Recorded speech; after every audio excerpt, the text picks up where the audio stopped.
Okay, so the claim I'm responding to is Ivy Parks about Planned Parenthood. Her claim is that Planned Parenthood being defunded by the government has a negative effect in the U.S. Her first claim is that defunding of Planned Parenthood by the government causes many people to lose a healthcare provider. And her second claim is that defunding of Planned Parenthood by the government causes harm to women's health and their lives. And the third claim is that Planned Parenthood provides healthcare services to low-income families. So my response to the secondary claim, the first one is that defunding Planned Parenthood by the government can cause many people to lose a healthcare provider. I agree with the statement that she made. However, her evidence and her reasoning behind it was kind of lacking, so I will expand upon it. Without any source for their statement, the advocate said that defunding of Planned Parenthood would leave about 700,000 people without a healthcare service. However, a PDF from Planned Parenthood, their website, says that the number of people served by Planned Parenthood affiliate health centers is around 2 million people. These people are served in a variety of health services, including diabetes, cholesterol testing, vaccinations, breast exams, and birth control and abortions. Therefore, it's kind of concerning that the number the advocate gave was so low in comparison to what the website says. Also, for the same claim, the advocate states that the Planned Parenthood would shut down without funding from Medicaid. But she failed to mention that Medicaid isn't the only source of funding there is.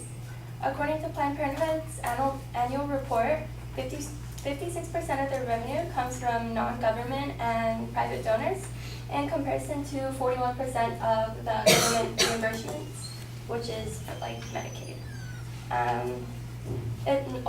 Not to mention that it'll be very hard to repeal and replace the legislation for Medicaid because the last time they tried to do that, it would have only been for a year, cutting off Medicaid for a year. Moving on to the secondary claim, which was defunding of Planned Parenthood by the government causes harm to women's health and lives. So if it were to really be defunded, women would still have other options. The advocate states that without Planned Parenthood, women will not have access to healthcare services. However, according to Rebecca Down of Live Action News, every dollar taken from Planned Parenthood would be redirected to federally qualified healthcare services centers that provide a far wider range of services and a higher standard of care than Planned Parenthood. Nationwide, there are also 13 times more of these centers than Planned Parenthood centers, which serve 8 times more clients in total. And for the final claim, which was that Planned Parenthood provides health services to low-income communities and young women, much like her previous claim, she states that without Planned Parenthood, women and teens lose their easy access to services such as STD and breast exams. However, this is not true since many of these healthcare clinics still exist for the low-income families. So you can go to the website called getyourcare.org and you can type in your address and it'll show within like 10 miles of where you live all the healthcare services and like centers that you can visit that are low cost.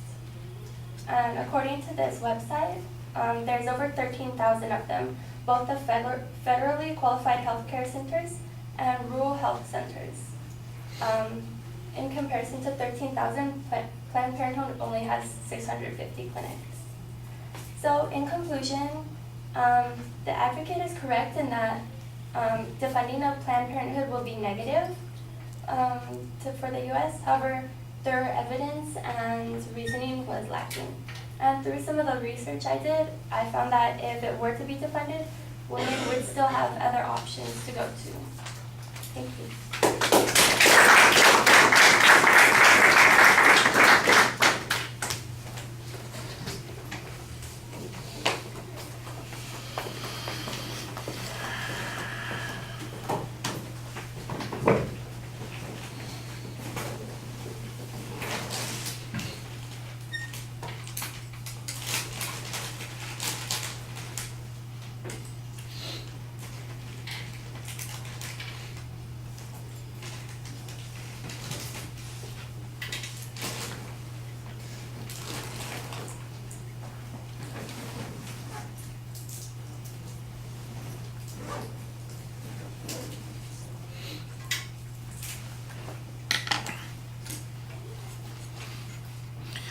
All right, well, it's a little confusing because basically on the first point you said the advocate is correct, and then you said it would actually be even worse, and then your second and your third point say, no, that's not true, because they have other alternatives. So I'm not sure exactly what your position is on this.